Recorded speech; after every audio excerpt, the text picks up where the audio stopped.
사도행전 11장 19절에서 26절까지 말씀, 제가 인 성경 신약 206페이지에 있습니다.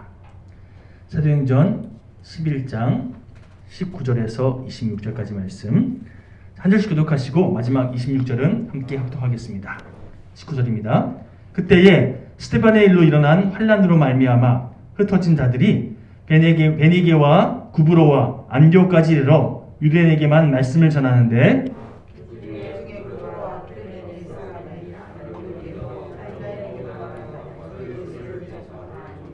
주의 손이 그들과 함께 하심에 수많은 사람들이 믿고 주께 돌아오더라. 예루살렘 교회가 이 사람들의 소문을 듣고 바나바를 안디옥까지 보내니 그가 이르러 하나님의 은혜를 보고 기뻐하여 모든 사람에게 굳건한 마음으로 주와 함께 머물러 있으라 권하니 바나바는 착한 사람이요 성령과 믿음이 충만한 사람이며 이에 큰 무리가 주께 더하여지더라. 바나바가 사울을 찾으러 다소에 가서 만남에 26절 시작. 만남에 안디옥에 데리고 와서 둘이 교회에 1년간 모여 있어 큰 무리를 가르쳤고 제자들이 안디옥에서 비로소 그리스도인이라 일컬음을 받게 되었더라. 아멘. 할렐루야. 예수님께서 십자가에 달리시기 직전에 여러분 다 아신 것처럼 겟세마네 동산에서 하나님 아버지께 마지막 기도를 드리십니다. 흔히 겟세마네 기도라고 알려져 있는 이 기도. 그 기도의 핵심은요, 할 수만 있다면 십자가의 죽음을 좀 피하게 해달라는 예수님의 간절한 간청이었습니다. 그때 예수님께서 얼마나 간절하게 기도하셨는지 우리 누가복음 22장 44절 말씀 함께 봉독해 볼까요? 시작. 예수께서 힘쓰고 애써 더욱 간절히 기도하시니 땀이 땅에 떨어지는 핏방울이 되더라. 아멘. 성분은 둘째치고 핏방울과 땀방울의 차이는 점도의 차이, 그렇죠? 땀방울이 핏방울처럼 그렇게 간절하게 땀을 흘려 기도하셨다는 거예요. 여러분, 그때 예수님께서 기도하신 그 장소는요, 지금 우리처럼 실내가 아닙니다. 난방시설이 잘 갖춰있는 따뜻한 실내가 아니라 한밤중에 야외인 겟세마네 동산 밖에서 기도하시는 거예요. 계절적으로 그 당시 예루살렘의 밤 기온은요, 한기가 뼛속까지 스며드는 아주 추운 날씨예요.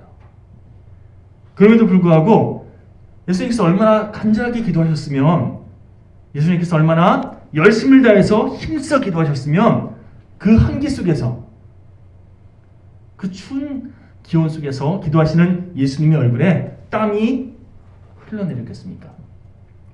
예수님의 기도가 얼마나 처절했으면 땅에 떨어지는 이 땀방울이 핏방울처럼 그렇게 떨어졌겠습니까?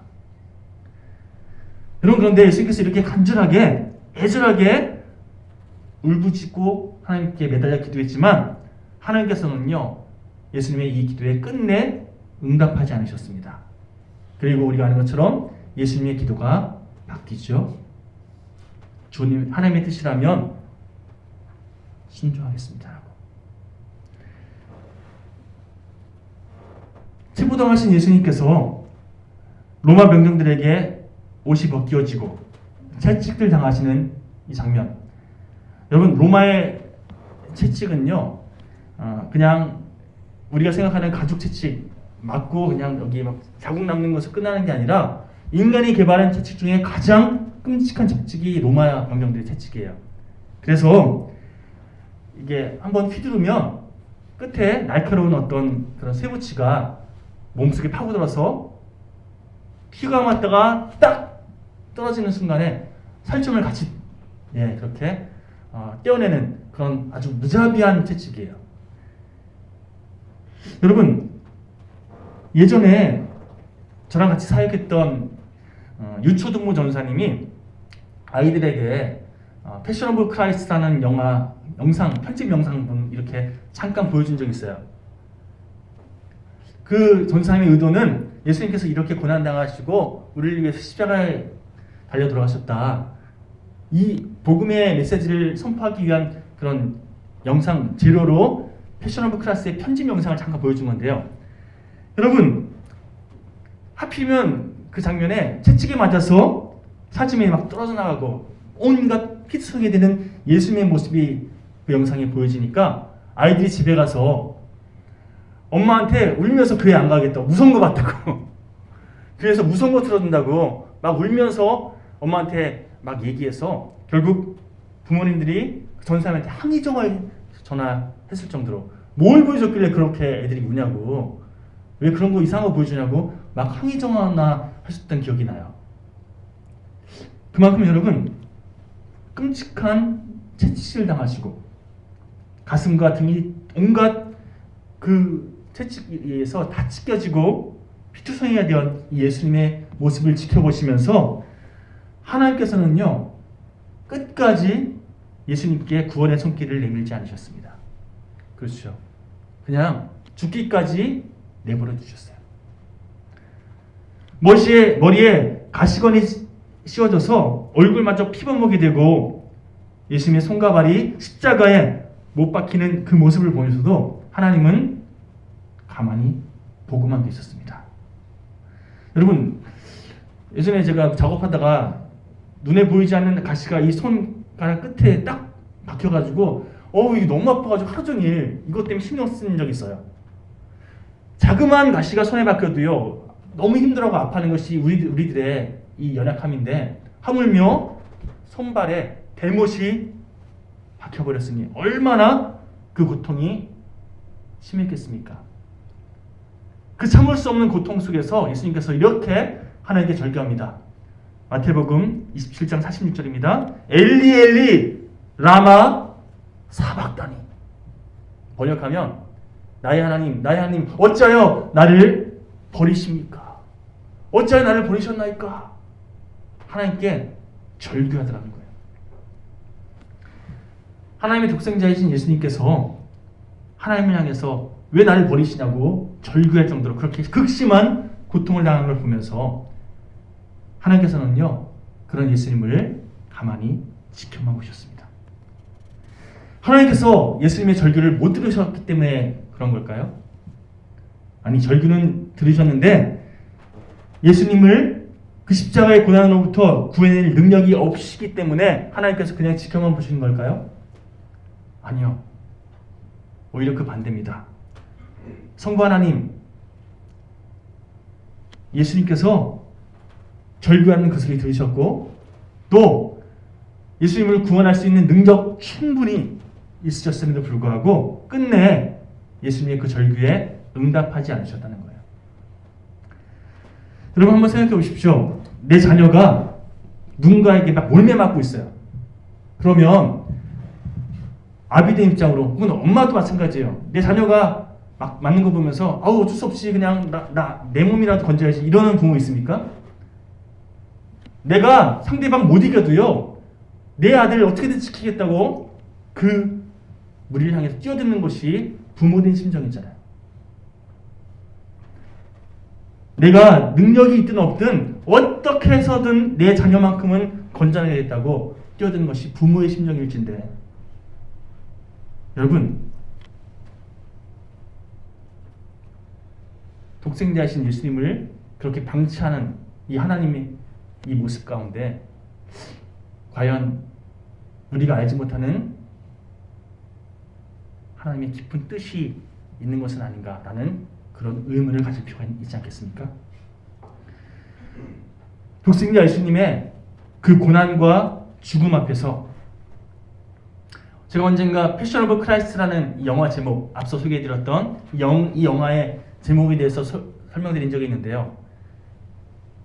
예전에 이 영화의 제목을 한동안 예수님의 고난이라고 번역했었어요. 그렇죠.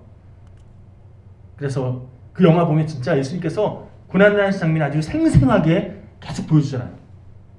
그런데 어떤 분이 그 패션 오브 크라이스트라는 영화에 대해서 아니다, 그건 예수님의 고난을 보여주는 영화가 아니라 예수님의 열정, 패션, 열정을 보여주는 장면이에요. 패션의 단어에 두 가지 뜻이 있거든요. 고난 그리고 열정. 많은 사람들이 영화의 내용 보고 예수님의 고난에 포커스 맞춘 영화구나. 그래서 여러분 고난주간에 그 영화 금요 성령 집회 때나 이렇게 틀고 보면서 눈물로 예수님에 대해서 묵상했던 그런 교회들 참 많았어요. 그런데 아니라는 거예요. 예수님의 열정, 죽기까지 우리들을 구원하기 위해서 헌신하신 예수님의 열정에 대해서 보여주는 영화라고. 이 땅에 예수님을 보내신 하나님의 열정에 대해서 보여주는 영화라고. 하나님께서 예수님의 그 고난을 그냥 수수방관하신 게 아니라 그냥 바라만 보이고 그냥 내버려 두신 것이 아니라 그 고난을 지켜보시면서 함께 고통당하시고 함께 아파하고 계셨다는 거예요. 왜 하나님 아버지께서 독생자이신 예수님과 함께 십자가의 고난을 당하셨는가? 그 고난을 얼마든지 물리칠 수 있는 능력이 있음에도 불구하고 스스로 열정적으로 감당하신 이유가 무엇인가? 하나님의 공의를 이루기 위해서. 예수님께서 머리에 가시관을 쓰시고 피를 흘리신 이유는요, 우리가 머리로 지은 죄를 대속해주기 위해서였습니다.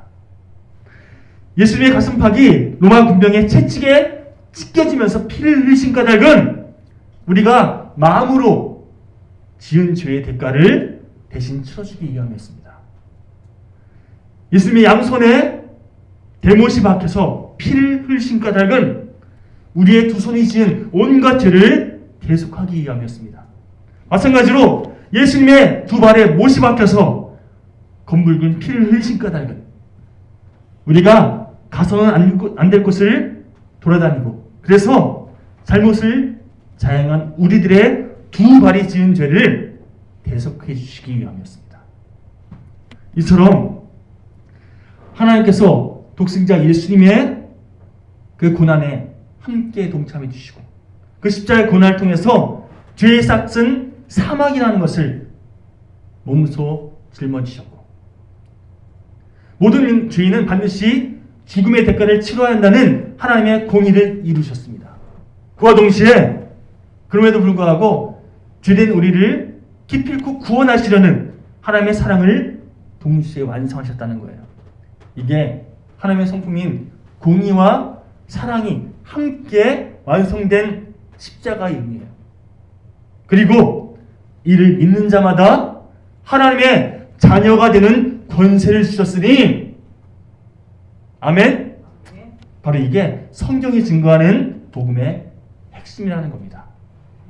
그런 맥락에서 여러분 이번 주부터 5주간 5주에 걸쳐서 우리가 하나님의 구원받은 그리스도인으로서 그럼 과연 어떤 삶을 살아가야 할 것인지에 대해서 함께 말씀을 묵상하는 시간을 갖고자 합니다.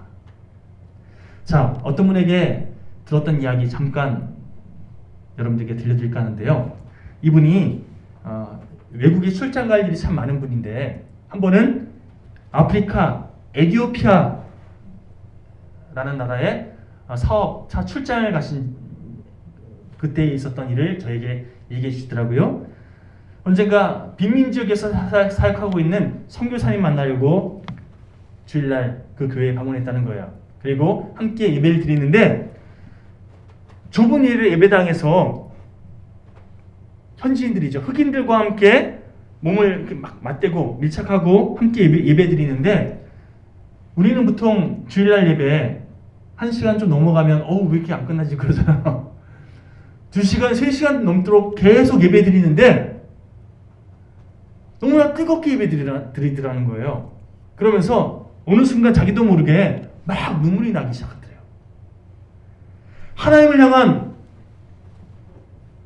그들의 열정적인 이 간절함이 너무나 감동되어지고 더군다나 내가 이렇게 갈급한 심령으로 열정적으로 하나님께 이 뜨거운 예배 드렸던 적이 과연 언제였지? 이런 생각이 드니까 하나님께 죄송한 마음이 막 들면서 자기도 모르게 눈물이 막 나오더라는 거예요. 그러면서 눈물로 예배 드렸다고.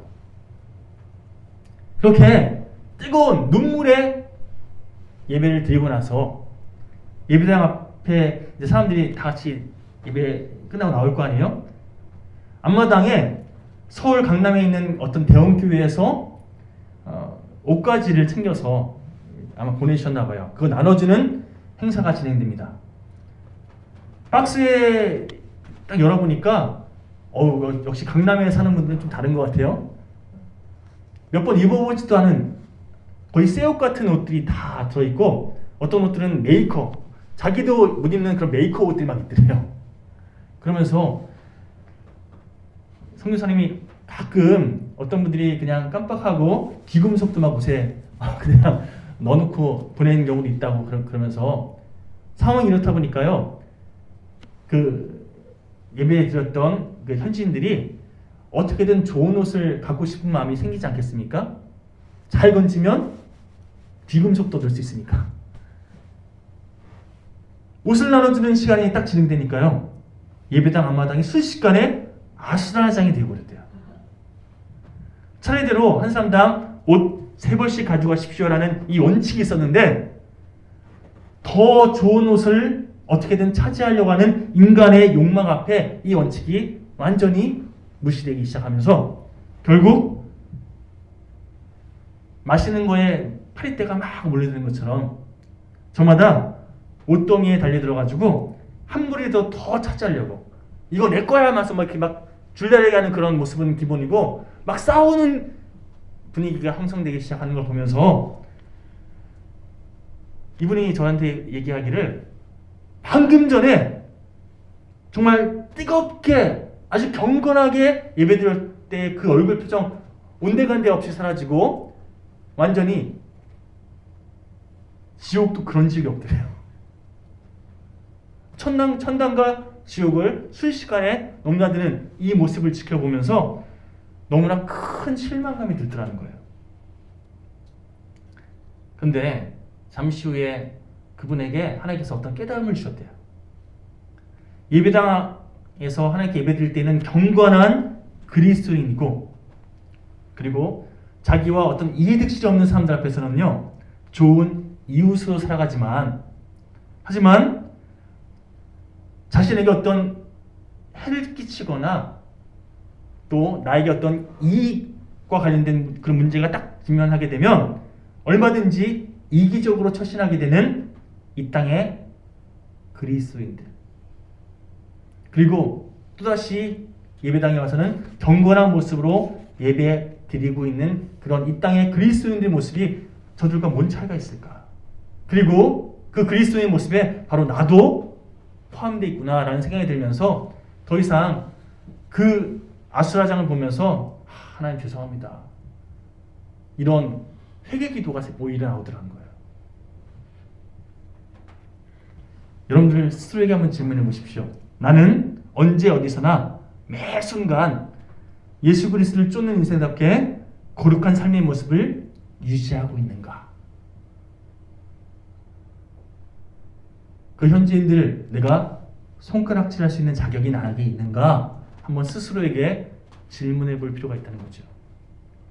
자, 우리 본문 내용으로 다시 돌아와서 우리가 함께 봉독한 본문은 이렇게 시작됩니다. 19절 말씀 함께 봉독할까요? 시작. 그때에 스데반의 일로 일어난 환난으로 말미암아 흩어진 자들이 베니게와 구브로와 안디옥까지 이르러 유대인에게만 말씀을 전하는데, 사도행전 8장 19절에 보면 스데반 집사의 순교로 인해서 예루살렘의 유대인들의 대박해가 초대교인들 향해서 진행됩니다. 그때 예루살렘 초대교인들이 그 박해를 피해서 곳곳으로 흩어지게 되는 그런 일들이 벌어지는데요. 여러분 잠깐 넘겨주시겠습니까? 예, 보시면 여기 갈릴리 바다 맨 밑에 보이시죠? 보이시나요? 예루살렘 중심부를 해서 페니키아라고 이렇게 줄 쳐 있는데 보이십니까? 이 페니키아. 또 저 왼쪽 보시면 키프로스라고 또 제가 줄 쳐놨죠? 자, 페니키아가 오늘 성경에서 베니게라고 소개되는 지역이에요. 현재 레바논 지역입니다. 그리고 구브로는 바나바의 고향이기도 하고요. 현재 이 지중해 제가 이렇게 줄쳐놓은 키프로스라는 섬, 저것이 바로 베니게 이 바나바의 고향이었던 키프로스. 여러분 안디옥은요, 하나 더 넘겨볼게요. 이 안디옥은, 자, 여기가 예루살렘이고 좀 더 위로 올라가야지 안디옥이 보이죠? 예. 그리고 좀 더 위쪽 보시면 다소가 보이네요. 다소가 어디냐면 바울이 칩거하고 지냈던 사도 바울의 고향이고요. 또 안디옥, 여기가 오늘 본문에 소개하고 있는 그 안디옥이에요. 자, 그런데 성경에 보면 안디옥이라는 지명이 의외로 여러 개 등장합니다. 저 위에도 보시면 아시아 옆에 안디옥 비시디아라고 또 갖춰 있죠. 이 안디옥이라는 이 도시가 굉장히 여러 군데 있어요. 문헌 찾아보니까 지중해 연안에 패권을 장악했던 알렉산더 대왕 아시죠? 알렉산더 대왕이 죽은 다음에 알렉산더 대왕의 장군이었던 셀레우코스 1세라는 이 장군이 주전 312년경에 중동 지역을 석권하고 나서 자기의 왕조를 세워요. 셀레우코스 왕조라고. 그러면서 자신이 지배하고 있는 영토 이 안에 자신의 아버지인 안티오쿠스의 이름을 붙여서 안티오쿠스라는 이름을 따서 안디옥이라는 이름을 도시를 무려 16개나 건설합니다. 이 안티오쿠스라는 이름을 딴 안디옥이라는 이름의 도시들이 16개나 있는 거예요. 그 중에 오늘 본문에 소개하고 있는 이 안디옥은요, 예루살렘에서 북쪽으로 480km 정도 굉장히 멀리 떨어져 있는 거죠. 로마의 행정구역상 수리아 지역, 지금의 터키 지역의 수도였던 안디옥을 오늘 본문에서 소개하고 있는 거예요. 자, 이 교회사적으로 이 안디옥이라는 지역이 가지고 있는 중요한 세 가지 의미가 있습니다. 첫째로 안디옥 교회는요, 이방 세계에 세워진 최초의 이방인 교회였어요. 자,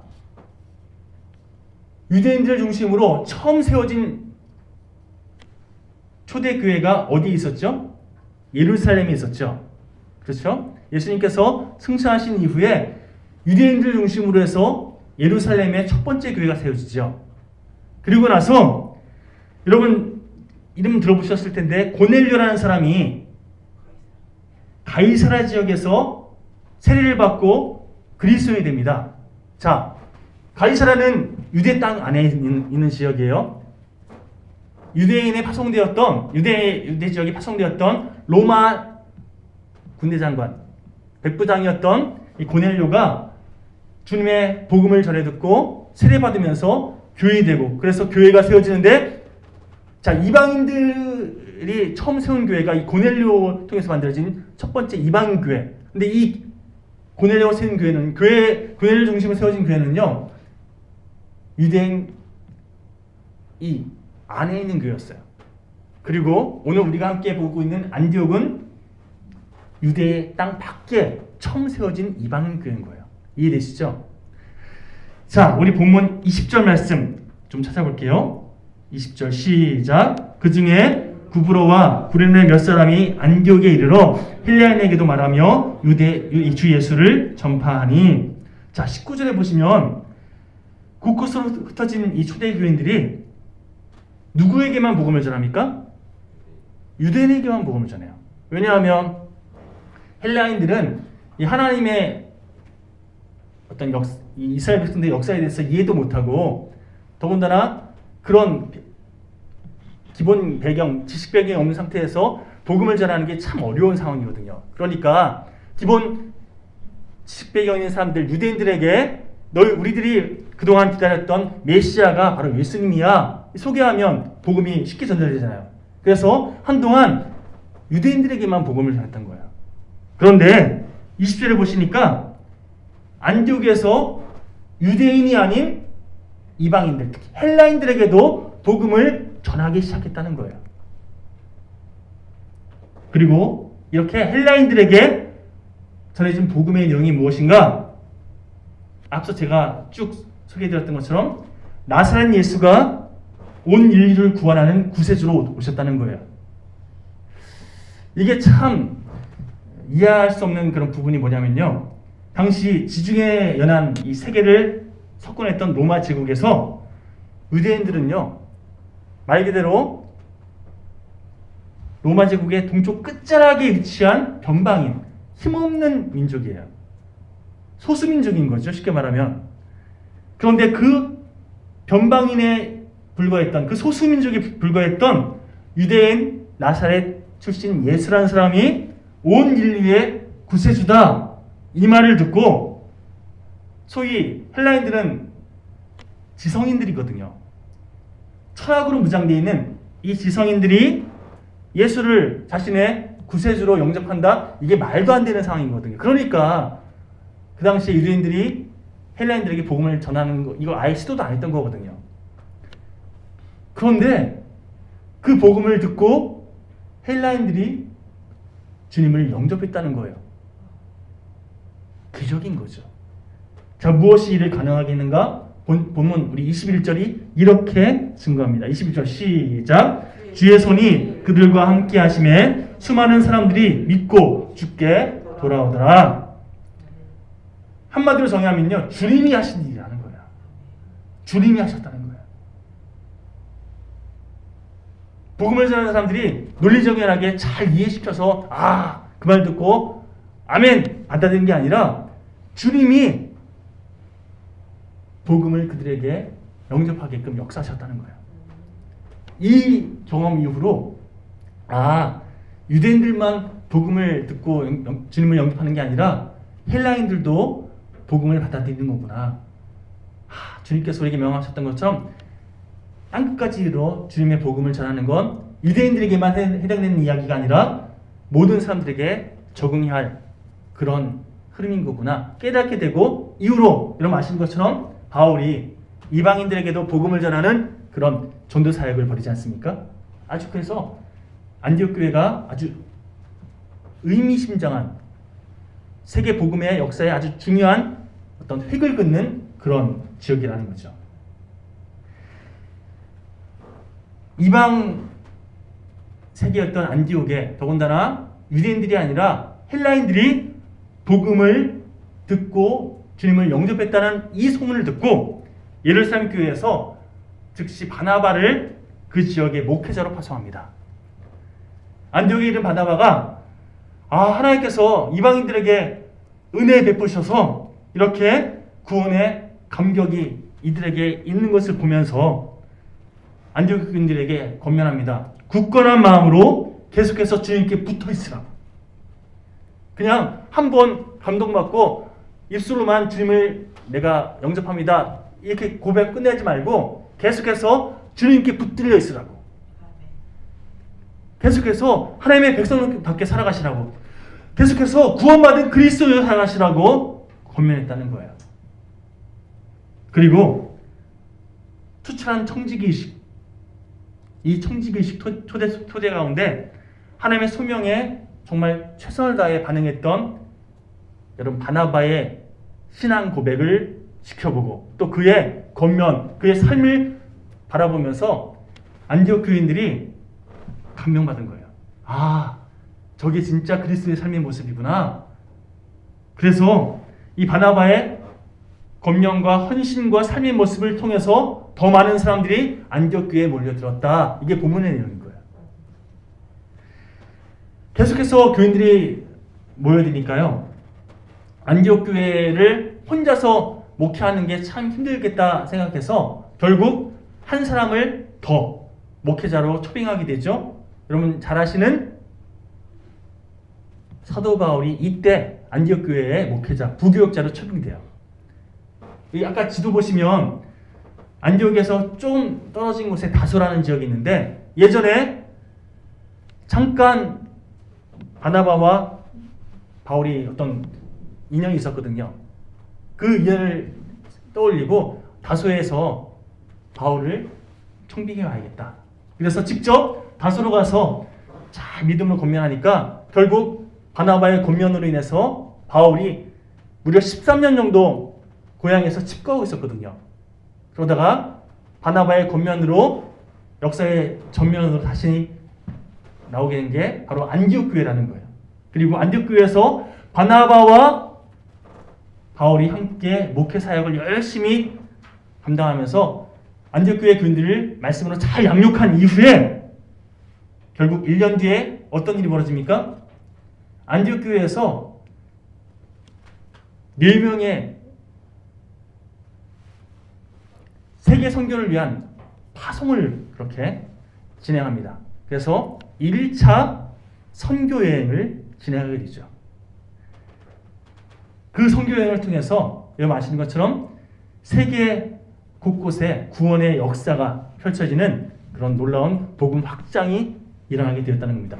예루살렘에서 선교가 시작된 게 아니라 어디서부터 시작됐다고요? 안디옥에서부터. 자, 그런 맥락에서 교회사적으로 이 안디옥 교회가 가지고 있는 중요한 두 번째 의미가 있는데 바로 세계 선교의 선도 주자를 할 수 있는 사도 바울을 배출한 교회라는 거예요. 저는요, 우리 영일교회가 영적 일꾼들을 많이 배출하는 교회가 되었으면 좋겠습니다. 아, 그 사람이 영일교 출신이야? 막 이런 일들이 앞으로 계속 펼쳐졌으면 좋겠습니다. 이러려면요, 우리가 더욱더 간절한 마음으로 하나님을 위해서 모이는 그런 안디옥 교회 같은 거룩한 교회가 되어야 할 줄 믿습니다. 자, 그런가 하면 안디옥 교회의 세 번째 중요성은요, 본문 26절 하반절 제가 봉독해 드리겠습니다. 제자들이 안디옥에서 비로소 그리스도인이라 일컬음을 받게 되었더라. 세상 사람들이 주님을 믿는 사람들을 일컬어서 그리스도인이라고 부르기 시작한 것이 어디부터라고요? 안디옥 교회 교인들을 보고. 안디옥 지역에 살고 있는 세상 사람들이 보기에 안디옥 교회 교인들은 그만큼 자신들과 뭔가 구별된 삶을 살았다는 거예요. 비로소 그들을 그리스도인이라 부르기 시작했더라. 자, 그리스도인이라는 것은 우리 아시는 것처럼 그리스도 예수를 쫓는 사람들이라는 뜻이 있습니다. 그리스도를 닮기 위해서 그렇게 주님을 붙잡고 살아가는 사람들이라는 뜻이 있어요. 2000년 전에 이 그리스도인이라는 뜻은요, 소위 두 가지 의미로 해석되었는데, 첫 번째 부류는요, 기독교에 대해서 거부감이 있는 사람들, 그래서 기독교에 대해서 경멸하는 그런 사람들이 교인들을 비하하는 느낌으로 그리스도인이라고 그렇게 부르는 경우가 있었어요. 우리말로 바꾸면 예수쟁이인 거죠. 아우, 저 예수쟁이들. 이렇게 호칭하는 의미로도 그리스도인이 불려졌고요. 또 다른 부류에서는요, 주님을 믿는 교인들을 향해서 경외심으로 표현한 것이 그리스도인이라는 표현이었어요. 자, 주님의 말씀을 쫓아서 바르고 반듯한 삶을 살아가는 안디옥 교인들의 그 삶의 모습을 보면서 저 사람들은 나랑 좀 다른데? 뭔가 좀 다르네? 이런 경외하는 마음을 담아서 저 사람들은 그리스도인이야 라고 불렀다는 거죠. 자, 오늘 본문에서 비로소 그리스도인이라 불렀다라는 이 표현은요, 어떤 의미로 불렀던 걸까요? 전자? 예수쟁이들, 이 표현일까요? 아니요. 예수님의 제자들이 안디옥 교회에서 그렇게 신앙생활하는 그 모습을 보고, 와, 저 사람들 우리와 뭔가 다르네, 이런 존중하는 마음을 담아서 비로소 그리스도인이라 불렀더라, 이렇게 소개하고 있는 거예요. 중요한 사실은 이렇게 정말 뭔가 좀 영적으로 거룩한, 그래서 다른 사람들과 구별되어지는 이 그리스도인이라는 이 호칭이 안디옥 교회를 통해서 처음으로 불려졌던 것이 아주 우리가 기억할 만한, 주목할 만한 그런 부분이라면, 사실은 이 그리스도인이라는 이 호칭 때문에 이후로 그리스도인들, 초대교인들이 박해를 받기 시작해요. 이게 무슨 얘기인가? 여러분, 우리 코로나19 이전에 세상 사람들은요, 구원파, 신천지, 또 기독교 전혀 구분이 없었어요. 다 그냥 교회 다니는 사람들이라고 생각했어요. 그런데 코로나19 이후에 뭔가 문제가 막 벌어지니까 거기에 문제를 일으키는 사람들, 구원파네? 저 신천지네? 저 사람들은 교회다니는 사람들과 뭔가 좀 다르게 사람들이 인식하게 되지 않았습니까? 마찬가지로 이 당시 로마 제국 사람들이 생각하기에 그리스도인들, 한마디로 초대교인들은요, 유대인들과 별 차이가 없는 그냥 유대교의 한 종파라고 인식되고 있었거든요. 로마 제국이 여러 가지 정복하면서 어쨌든 유대교인들을 인정해줘야지 하면서 그들의 종교를 인정해주는 이 과정도 있었는데, 그런 맥락에서 유대의 한 종파로서의 초대교인들을 그냥 아무런 꺼리낌 없이 바라보고 있었다는 거예요.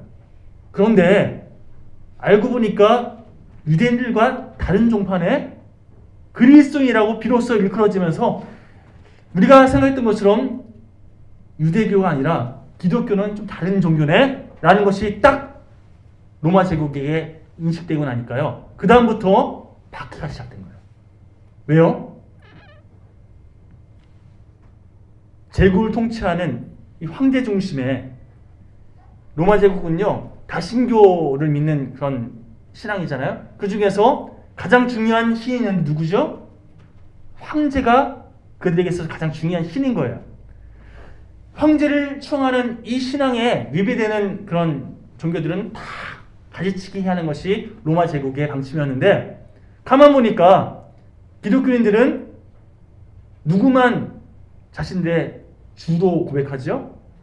예수님을, 하나님을 오직 유일하신 자신들의 신앙 고백으로 삼잖아요. 그러니 유대교는 어쨌든 인정해줬는데 또 다른 종교 기독교는 인정 못하겠는 거죠. 그래서 박해를 시작한 거예요. 더군다나 로마 제국 입장에서 볼 때 신은 종교였던 이 기독교가 그리스도 예수 안에서 모두가 하나입니다 라고 얘기하니까, 로마 제국은 신문 제도가 강한 그런 국가거든요. 그런데 그 제도를 정면으로 위배하고 있는 이 가르침, 이 종교적인 사상이 부딪힘이 있는 거예요. 너희들 사회를 문란하게 만들고 사회 질서를 어지럽히는 그런 종교다 하면서 박해가 시작되는 거죠. 무엇보다 여러분, 이제 성찬 예배 때 우리 성찬식을 이번 진행할 건데, 여러분 성찬식 때 우리가 뭐 하죠? 빵과 포도주를 먹는데 어떤 의미 부여하죠? 주님의 살과 피를 먹잖아요. 우리가 종교적인 의미로 어떤 의미인지 다 아시잖아요. 그런데 모르는 사람들이 듣기에는요, 식인종이에요. 살과 피를 먹는다니까. 이러니 건전한 사회 기강을 무너뜨리고 미풍양속을 해치는 그런 비도덕적인 종교다, 이러면서 박해가 시작된 거예요. 한마디로 기독교에 대한 박해는 주님을 믿는 사람들을 그리스도인이라고 부르기 시작한 이 안디옥 교회로부터 시작된 거예요. 이해되시죠? 중요한 사실은요, 안디옥 교인들이 그래서 이렇게 구별된 것 때문에 박해가 시작된 거, 이것 때문에 힘들어했다 이게 아니라 오히려 더 믿음을 굳건히 지키는, 하나님 안에서 자기의 신앙을 바르게 세워나가는 그런 과정들이 되었다는 거예요. 터키의 안타키아, 지금 성경 표현을 빌자면 안디옥이라는 이 곳에 가보면요, 암굴교회라는 곳이 있어요. 암굴교회 보여주시겠습니까? 위에 보시면 동그랗게 구멍 뚫린 데가 보이시죠? 여기가 굴을 파가지고 안에 모여서 예배드렸던 곳이에요. 박해가 일어나니까 사람들이 이곳에 모여서 박해를 피해서 예배드렸던 거예요. 사람들이 혹시라도 또 예배드리는데 막 쳐들어오면 막 흩어질 수 있도록 이렇게 통로가 만들어져 있고, 여러분 잘 아시는 그 뭐죠? 카타콤? 예, 비슷한 그런 흐름인 거죠. 여러분, 암굴교의 이 모습을 통해서 그 옛날 안디옥 교인들이 정말 목숨을 걸고 예배드렸음을 확인하게 됩니다. 안디옥 교회 목회자였던 바나바와 바울 역시 마찬가지예요. 바나바는요, 자신의 고향이었던 구브로에서 순교당합니다. 종교적 박해 때문에 구브로에서 순교당해요. 또 바울은 여러분 아시는 것처럼 복음을 전하다가 결국 참수형당하죠. 한마디로 내가 그리스도인임을 포기하지 않아서 끝까지 주님을 쫓아 그리스도인에게 선택한 그 결과 박해를 당하죠.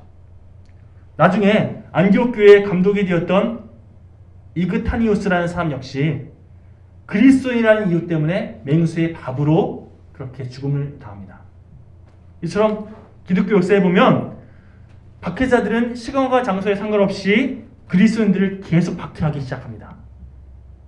그리고 그 박해에 받은 그리스도인들이 끊임없이 자신이 그리스도인이기를 포기하지 않습니다. 우리가 지금 이 땅을 살아가면서 사실은 박해가 없는 시대에 살고 있잖아요. 이런 시대에 살아가면서 우리의 신앙을 온전히 하나님께 고백하며 이 신앙을 놓치지 않으려고 애쓰는 이 철함이 없는 시대, 우리의 신앙을 다시 한번 돌아보고 점검할 필요가 있다는 거예요. 우리 인간에게 가장 중요한 것은요, 얼마나 많이 소유하는가, 얼마나 많이 출세하는가, 얼마나 많이 누리며 살아가느냐, 얼마나 많은 사람들을 그렇게 군림하면서 떵떵거리며 살아가느냐, 이게 중요한 게 아니라 여러분 누구의 손에 붙들려 살아가는가, 이게 중요합니다. 세상적으로 아무리 출세하고 아무리 많은 것을 누리고 있다 할지라도요, 하나님의 손이 아니라 공중의 권세 잡은 자의 손에 붙잡혀서